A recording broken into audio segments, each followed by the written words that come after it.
What is up, and welcome to SGPN's The Daily Dog. I'm your host, Britton Hess. I'm here with my favorite Underdog fantasy pick'em plays for Friday, December 27th, Saturday, December 28th, and Sunday, December 29th. We got a ton of slips here. 15 entries are going to be given out on this show. If you're new to Underdog Fantasy, sign up with promo code DailyDog. That's DAILYDOG at UnderdogFantasy.com or on the Underdog Fantasy app. You'll get a 50% deposit match bonus worth up to $1,000. And hey, if you're new to Underdog, hop on now. Use promo code DailyDog. Get that bonus and get in on these entries. You got 15 entries in college football, NFL, NBA, NHL. Got it all covered here for this holiday season, bowl season, whatever you want to call it. This is a record for me. So let's celebrate yesterday's winning day with another one here. I would love to go back and revisit, what we hit yesterday and what we just nearly missed, but don't have time. Got lots of slips to get to, lots of entries. So Friday, college football, number one. We're going to go with Deion Burks, higher than 45.5 receiving yards. He is a Oklahoma wide receiver. They've got some guys out. They're not starting. They're starting Hawkins at quarterback.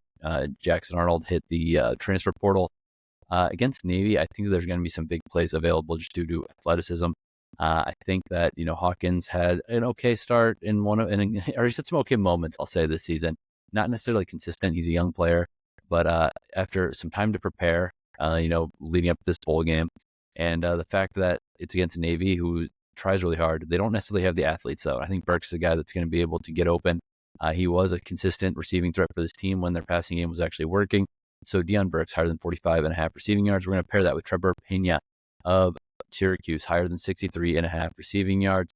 Washington State is in a total disarray. The passing game for Syracuse, the rushing game for Syracuse, everything should be there.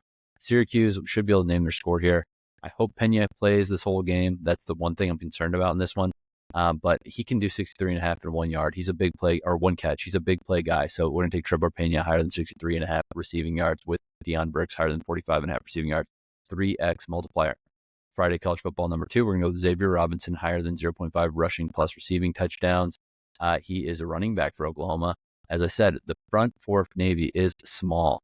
Xavier Robinson is getting an enhanced multiplier on this slip, even though he is running back one right now for Oklahoma, at least according to the latest depth chart I saw. So if that holds true, we're getting massive value on Xavier Robinson here. We're going to pair that with Will Hammond, the freshman quarterback for Texas Tech, higher than 175.5 passing yards.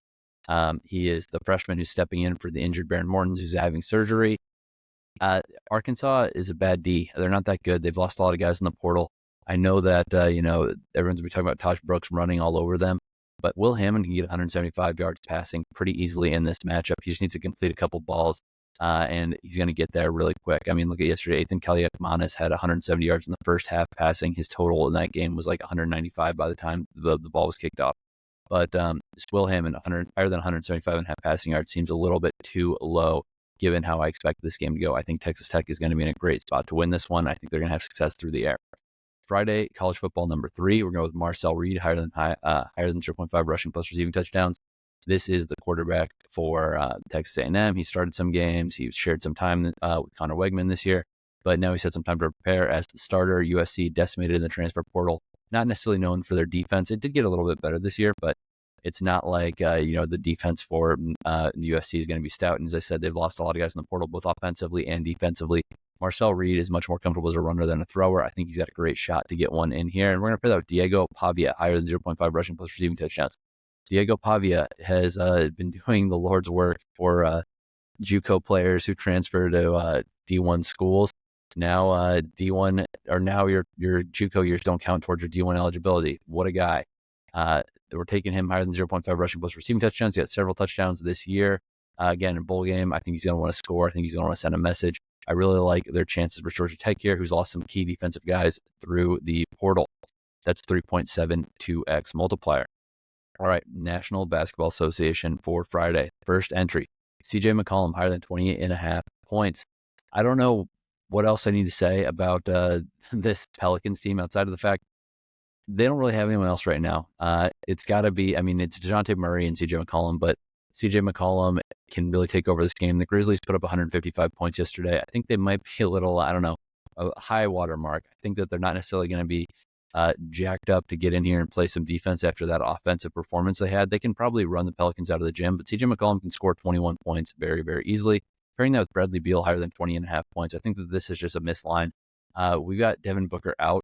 That means Bradley Beal has to have a higher usage percentage. It means he has to score more. He can crush this number. He had 27 points on Christmas Day without 27 points in that win for the Suns without Devin Booker. So give me Beal higher than 20.5 points. That's a 3x multiplier. Continuing with NBA on Friday, we're going Jalen Brunson higher than 7.5 assists. I don't know why they keep lining this one here. You keep on getting an enhanced multiplier with it. Crazy stuff. He is a guy who's really, he's a good assist man. He's a good scoring man. He's a good team leader. He's going to do what this team needs to win. The Knicks just had a hard-fought game with the Heat yesterday. I think that the Knicks and the Magic are also the Heat. No, the Heat Magic had a hard-fought game with the Knicks yesterday. The Magic are decimated inside due to injuries. I think that the key is going to be the interior guys scoring. I think Jalen Brunson is going to set those guys up. Higher than 7.5 assists seems all too easy for me right here. Then we're going to put that with Klay Thompson, higher than 21.5 points, rebounds, and assists. Again, usage rate has to go up without Luka Doncic. He's got to shoot more threes, maybe get a couple assists. He's not going to be, a 10 assist guy. But, and also a couple balls bouncing his way and rebounds. Higher than 21.5 points, rebounds, and assists is great because he can hit 21.5 points alone. So 21.5 points, rebounds, and assists, very good spot for him and the Mavs as they travel to face this Suns team. This is a 3.24x multiplier. All right, Friday, NHL number 1. We're going David Pasternak higher than 1.5 points. It's kind of crazy to go that high, but sometimes you got to take the risk. You got to risk it for the biscuit, as they like to say. Blue Jackets have had some decent success lately, but I don't think that they're really great at stopping the puck. I think the Bruins have found a little bit of form more recently. They're not quite as bad as they were earlier on in the season. Pasternak is the leading point guy on this team. He can score, he can pass. Give me Pasternak higher than 1.5 points. Pairing that with Philly Forsberg higher than 0.5 points as the Predators take on the Blues. Roman Josi should be back in this game.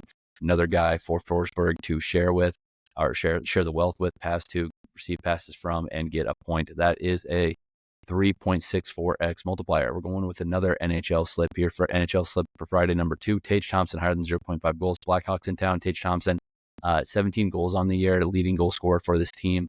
Blackhawks, not a great team. Sabres won their last game 7-1 after a horrible losing streak. Maybe they turned a corner. Definitely should be some goals available against the Blackhawks. Next, we are going to go to Jack Hughes, higher than 0.5 goals for the Devils. Jack Hughes, leading goal scorer for the Devils, 15 goals on the year. Hurricanes in town, not a great matchup, but at home, this Devils team is solid. Jack Hughes, great goal scorer. I like it. 4.76 multiplier. Very nice one. Boost the bankroll if this one comes home. All right, on to Saturday with college football. We're going to have college football slip number 1, college football entry number 1, Ramir Johnson, higher than 0.5 rushing plus receiving touchdowns. He is the second string running back for the Huskers. He is a senior. He's going to get plenty of carries in this game after Rico Dowdle transferred out. Ramir Johnson has done his time. He hasn't seen a bowl game yet with Nebraska, and he's a senior. They're going to try to work him in there against Boston College. I think that there's going to be an opportunity for him to score from in short. Speaking of short, we're going to pair him with Noah Short of Army, higher than 0.5 rushing plus receiving touchdowns. Tanya Udo, the leading running back for Army, transferred to Arizona State of all places. Quite a different setup than West Point, if you ask me. But regardless, his loss is or his gain is also Noah Short's gain in this game. I think that Army is going to have no trouble scoring in this one. So that's a 4.18x multiplier. Ramir Johnson touchdown, Noah Short touchdown. Saturday college football number 2, Jamal Banks higher than 43.5 receiving yards for the Cornhuskers. The passing yard, or Boston College is not a very good team regarding the amount of yards they allowed through the air every game.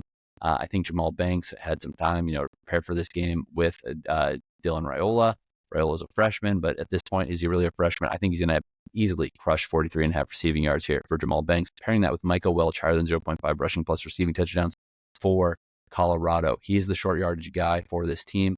I think that they're going to get down around the goal line, maybe draw some pass interferences with Hunter and Wester and, all these guys that that Colorado has. So give me Michael Welch higher than 0.5 rushing plus receiving touchdowns. That's 3.36x multiplier.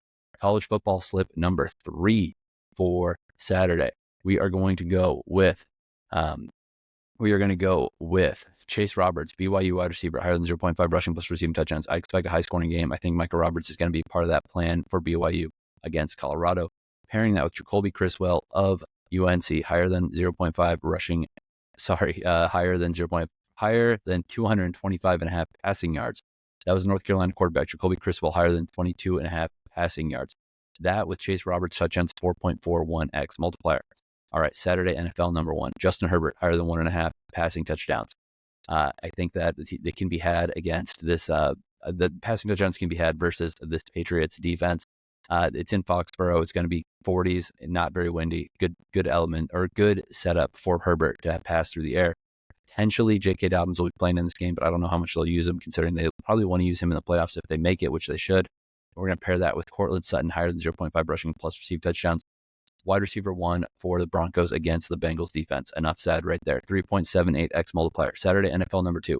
Puka Nacua, higher than 0.5 rushing plus receiving touchdowns against the Cardinals. Cardinals stink. Cardinals are toast. This is a revenge game for the Rams. Puka Nacua always gets his. He didn't get a touchdown last week, but somehow he still had 8 catches in that game where like the offense for the Rams did hardly anything through the air. We're going to pair that with Joe Burrow, higher than 2.5 passing touchdowns. Joe Burrow has done this in 7 straight games, 3 or more passing touchdowns. I don't know why that's going to change against the Broncos at home.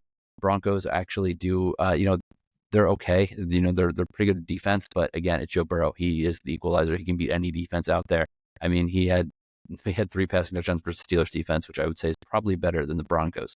That's a 3.84x multiplier. All right, on to Sunday. Sunday NFL number 1, Jonathan Taylor, higher than 98.5 rushing yards, paired with Devontae Smith, higher than 0.5 rushing plus receiving touchdowns. The amount of targets that were given to Devontae Smith and AJ Brown by Kenny Pickett was insane. I mean, he was like 85% of his passes, I think, were to like those 2 guys plus Olamide. Not Olamide exists. I don't remember. He just had an extremely high target share for the top 2 receivers for the Eagles there. So that's a 5.88x multiplier. Jonathan Taylor, another huge game, higher than 98.5 rushing yards, and Devontae Smith, higher than 0.5 rushing plus receiving touchdowns. Sunday NFL number 2, Adam Thielen, higher than 54.5 receiving yards for the Panthers against the Buccaneers. Thielen can crush this number. He has good rapport with Bryce Young. You saw the pass D for the Buccaneers. They can be had, as you saw in their game on Sunday night against the Cowboys. And let's also say that running against the Buccaneers is tough. Passing, not so much. So that's the path of least resistance for Dave Canales' squad. Then we're going to go with James Cook, higher than 0.5 rushing plus receiving touchdowns. James Cook, TD monster, just a huge play machine or a huge playmaker for the Bills. I really like him here against the Jets to get it done and get the ball across the line. 2.82x multiplier. All right, we got a 3-day sweat slip, massive slip, 6 picks on this entry. Clayton Keller, higher than 0.5 goals on Friday. Oronde Gadsden, higher than 0.5 rushing plus receiving touchdowns on Friday. Noah Short, higher than 0.5 rushing plus receiving touchdowns on Saturday. T. Higgins, higher than 0.5 rushing plus receiving touchdowns on Saturday. Terry McLaurin, higher than 0.5 rushing plus receiving touchdowns on Sunday. Mike Evans, higher than 0.5 rushing plus receiving touchdowns on Sunday. 58.43x multiplier if it goes 6 for 6, 6.07x if it goes 5 for 6, and 0.56x if it goes 4 out of 6. So we get lots of outs there. All right, massive show. 15 entries for this weekend. We are going to crush them. We're going to continue this hot streak and continue having winning shows. If you're new to Underdog, sign up with the promo code DailyDog, DAILYDOG at UnderdogFantasy.com or on the Underdog Fantasy app. 50% deposit match bonus worth up to $1,000. I don't got anything else to say, so let's make some money.